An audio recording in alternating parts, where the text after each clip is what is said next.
Hallo julle. Dit was 'n vrek swaar ding daai gewees. Okay. Hallo. Sjoe, ek's nou skoon uitgeput. Vandag se storie kom uit Lukas uit. Verlede week het ons saam geleer oor Dawid en Jonathan, twee baie goeie vriende. Ons het gesels oor hoe ware vriende lyk. Maar vandag wil ek die vraag 'n bietjie verder vat. Wie is die mense wat jou nader aan Jesus help leef? Ons het nou 'n bietjie kyk na hierdie in die vorige paar lesse, maar ek wil dit regtig by julle vasmaak. Ons almal het mense wat ons beïnvloed. Die mense met wie ons tyd spandeer, die mense na wie ons luister, die mense se opinies wat vir ons saak maak. Daai YouTube-influencers.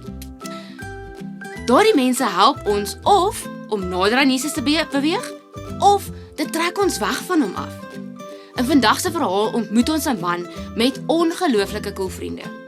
Toe hy nie self by Jesus kon uitkom nie, het hulle besluit, soos ek hierdie swaar ding gedra het, okay, ons gaan hom dra tot by Jesus, en maak nie saak wat nie, hy moet by hom uitkom. Hulle het nie moed opgegee toe daar 'n groot skare was nie. Hulle het nie omgedraai toe dinge moeilik geraak het nie. Hulle het aangehou totdat hulle vriend voor Jesus se voete was. Terwyl jy na hierdie video kyk, wil ek hê jy moet aan een vraag dink. Het ek sulke vriende wat vir my hierdie sal doen? En is ek so 'n vriend verander? Kom ons kyk gou saam. Jesus of Nazareth! I saw what you did to the leper on the road this morning.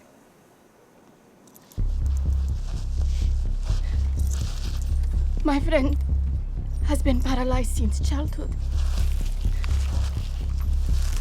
He has no hope but you.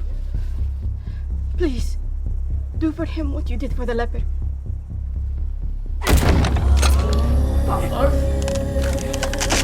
That's a rope! Put it back, man! If you are willing, Rabbi, I know you can do this.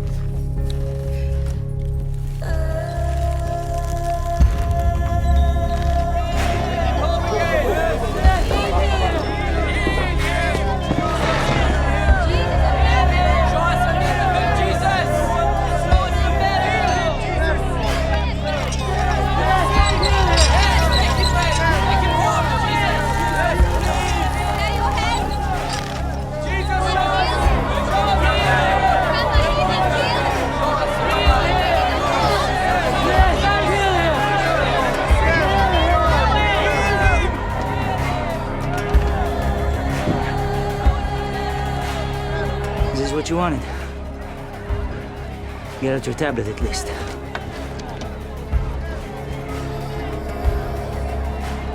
Harry!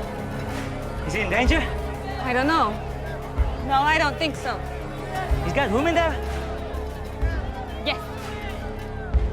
Can you believe we're really here for this? Yes. Down. Down.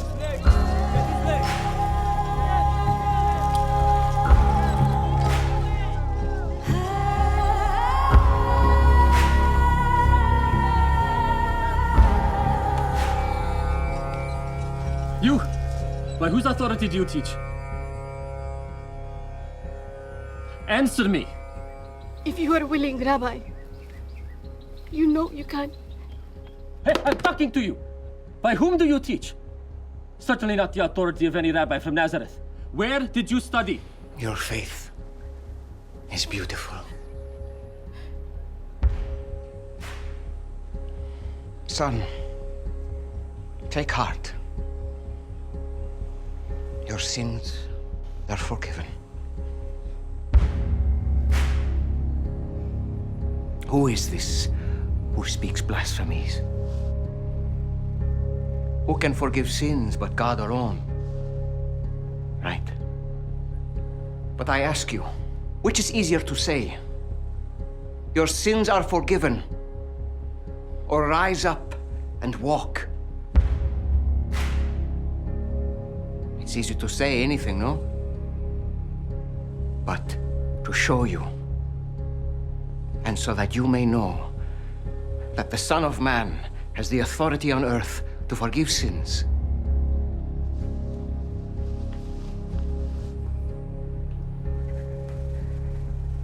I say to you, my son, rise pick up your bed and go home.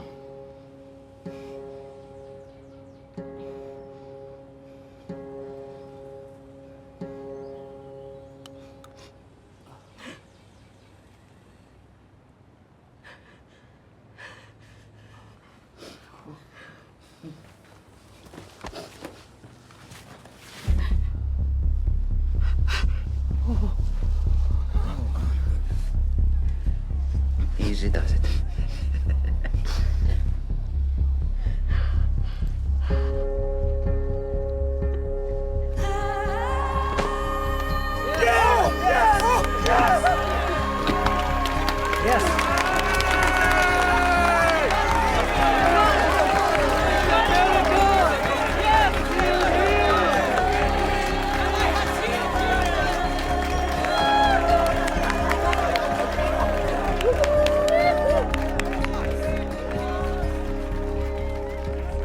Thank you. Now go on.